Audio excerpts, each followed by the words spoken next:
இன்றைக்கி ஹெல்த்தியான தினை அரிசி கஞ்சி எப்படி செய்கிறதுன்னு பார்ப்போம் வாங்க. டேஸ்ட் ரொம்பவே அருமையாக இருக்கும். உடம்புக்கும் ரொம்ப நல்லதுங்க. வாரத்துக்கு 2 தடவை கூட எடுத்துக்கலாம். இப்போ வாங்க இதை எப்படி செய்கிறதுன்னு பார்ப்போம். அதுக்கு நான் தினை அரிசி 1 டம்ளர், 1/2 டம்ளர் பாசிப்பருப்பு எடுத்து நல்லா ஒரு 1/2 மணி நேரமாக ஊற வச்சு வச்சுருக்கேன்.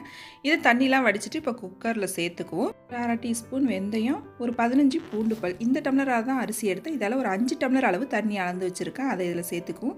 இப்போ கஞ்சிக்கு தேவையான அளவு உப்பு சேர்த்து நல்லா ஒரு கொதி வரட்டும். இப்போ அதுக்கப்புறம் தான் நம்ம மூடி போட்டு வேக வைக்கணும். இப்போ கொதி வந்ததுக்கப்புறம் குக்கர் மூடி போட்டு அடுப்பை சிம்மில் வச்சுக்கோங்க. நல்லா ஒரு 4லேருந்து 5 விசில் வச்சு எடுத்துக்கங்க.